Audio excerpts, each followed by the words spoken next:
राम राम जी। आषाढ़ पूर्णिमा की तिथि शुरू हो रही है 10 जुलाई की रात 1:36 पर शुरू हो रही है और पूर्णिमा तिथि का समापन 11 जुलाई की रात 2:06 पर होगा।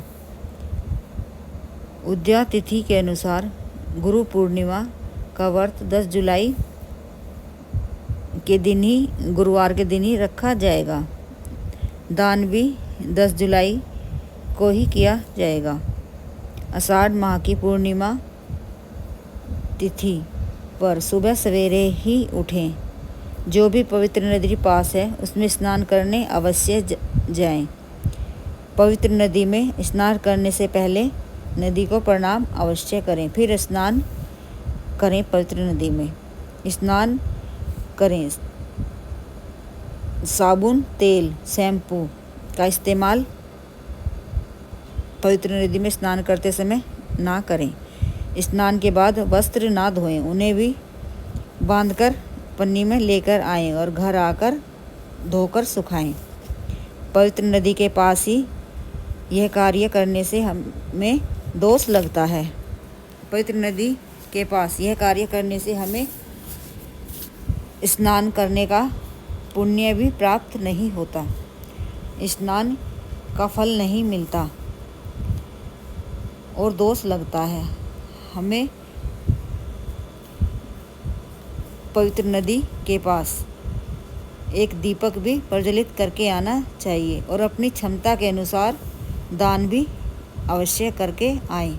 ऋतु फल दान करें, आम का दान करें, केला दान करें, दूध, दही, चीनी, चावल, जौ, काला तिल का दान करें, काले जामुन का दान करें, दीपदान करें, सिक्कों का दान भी करें। पवित्र नदी के पास पूर्णिमा तिथि और पवित्र नदी के पास नहीं जा पा रहे हैं तो खाली बाल्टी में 2 चम्मच गंगाजल डालकर उसमें जल भरकर स्नान करें। स्नान करते समय गंगे मैया के मंत्रों का जाप भी करें। स्नान के बाद सूर्य देव को जल दें। तांबे के पात्र में जल लें, उसमें थोड़ा काला तिल, लाल पुष्प डालकर पूर्व दिशा की तरफ मुँह करके सूर्य भगवान को जल दें और हाथ जोड़कर ऊपर हाथ जोड़कर सूर्य देव से प्रार्थना अवश्य करें। समाज में मान प्रतिष्ठा के लिए करें, अच्छे स्वास्थ्य के लिए करें, प्रार्थना करें, अपने परिवार के लिए करें। एक पात्र में जल लें, उसमें काला तिल, दूध, मिश्री डालकर, सफ़ेद पुष्प डालकर, हाथ में कुसा लेकर दक्षिण दिशा की तरफ मुँह करके अपने पितरों को भी दें और अपने पितरों से प्रार्थना भी करें, अपने पितरों के लिए दान भी करें। पूर्णिमा तिथि पर 1 लोटा जल, उसमें कच्चा दूध, काला तिल, जौ, सफ़ेद पुष्प डालकर पीपल वृक्ष में भी अर्पित करके आएँ। पीपल वृक्ष की परिक्रमा करें। एक डोंगे में मिठाई, बतासा, मिश्री, कुछ भी मीठा अवश्य रख के आएँ। एक सिक्का भी दान करके आएँ वहीं पर। पूर्णिमा तिथि पर अपने घर की, किचन की, मुख्य दरवाजे की अच्छे से सफाई करें। सारे घर की सफाई करें। गंगा जल छिड़क कर थोड़ी हल्दी भी डाल लें गंगा जल में, सारे घर में छिड़कें। किचन का पुराना सामान, डिब्बे, कटोरी, गिलास चटके हुए हों वो कबाड़ी को दें। रात में 7 बजे से 11 बजे के बीच में एक कटोरी में कपूर रखें, जलाएं, उसमें लौंग भी डालकर जलाएं।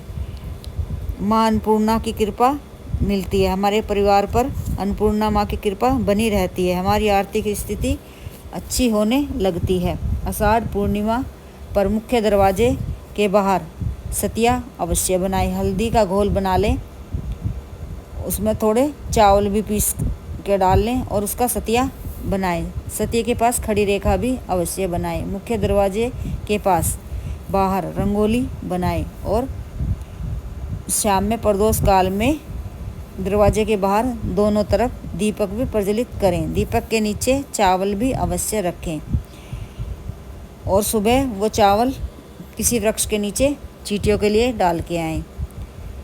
अशोक के पत्तों का तोरण या आम के पत्तों का बनाएं।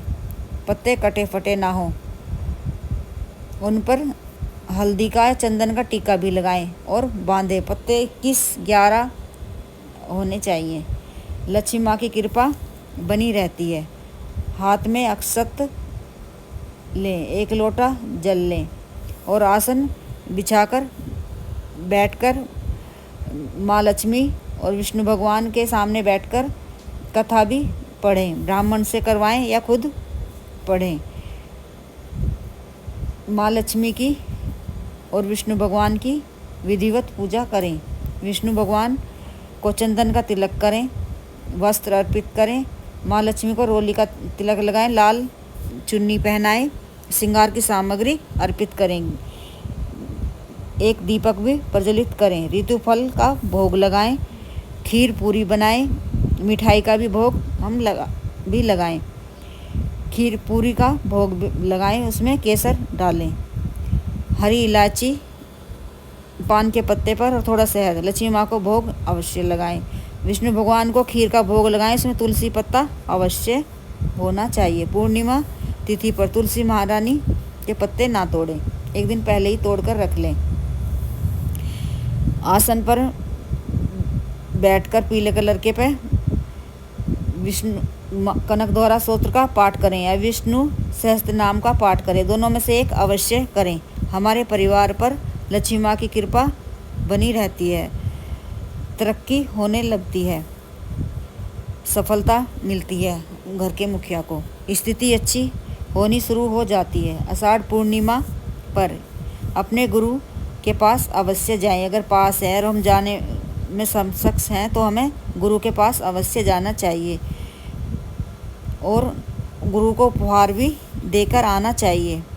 पीला वस्त्र, धोती, कुर्ता, पीले पुष्प, मिठाई, ऋतुफल, पुष्पों की माला पहनाएं अपने गुरु को, उनके चरण स्पर्श करें, दक्षिणा भी देकर आए। मार्गदर्शन के लिए अपने गुरु का आशीर्वाद भी लें और गुरु पास नहीं है, संभव नहीं हो पा रहा है जाना, तो अपने गुरु से फ़ोन पर बात करें और आने के लिए बात कहें कि मैं बाद में आऊँगा, आपके पास आऊँगा। गुरु का निरादर नहीं करना चाहिए। पूर्णिमा तिथि पर उपहार उन्हें अवश्य देना चाहिए। आषाढ़ माह की पूर्णिमा तिथि पर सावन के व्रत रखने का भी नियम अवश्य है। चतुर्मास के नियम भी हैं। देवसोनी एकादशी पर हमने ये नियम नहीं लिए हैं, तो पूर्णिमा तिथि से चतुर्मास के नियम अपना सकते हैं। पूर्णिमा तिथि पर किसी निर्धन को दान अवश्य देना चाहिए। वस्त्र का दान दें, ऋतुफल का दान दें, दक्षिणा का दान दें। कोई काम है उनका अटक रहा है और हम करवा सकते हैं तो वो उनका काम करवाएं, इससे भी हमें पुण्य की प्राप्ति होती है। और रात में चंद्रमा को जल भी दें। जल में पुष्प डालें और कच्चा दूध डालें और मिश्री या बतासा डालें और एक घी का दीपक भी प्रज्वलित करें और चंद्रमा को जल दें और वहीं पर खड़े होकर चंद्रमा के मंत्रों का जाप भी करें। कुंडली में चंद्र दोष है, चंद्रमा कमज़ोर है, वह भी अच्छा होता है, चंद्र दोष दूर होता है।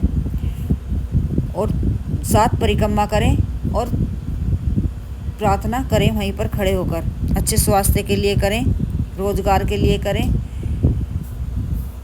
और फिर गौ माता को जो हमने खीर पूरी बनाई है वो खिलाएं। ऋतुफल रख के गौशाला जाएं, खिला के आएँ। प्रसाद भी सब में बाँटें और फिर खुद अपने परिवार के साथ बैठकर पारण करें। पूर्णिमा तिथि पर क्या ना करें, पूर्णिमा तिथि पर बिल्कुल भी काला नीला वस्त्र पहनकर पूजा ना करें। पूरे सावन लगने वाला है, हमें काला नीला वस्त्र पूरे महीने नहीं पहनना चाहिए। अदरक नहीं खानी चाहिए। सिर में या शरीर में तेल की मालिश नहीं करनी चाहिए। घी की मालिश करें, घी सिर में लगाएं। इन बातों का ध्यान अवश्य रखें। हरी पत्तेदार सब्जियां ना खाएं। लहसुन, प्याज, अंडा, मांसाहार का सेवन बिल्कुल ना करें। क्रोध बिल्कुल ना करें। किसी से ईर्ष्या बिल्कुल ना करें। दया जैसा भाव बना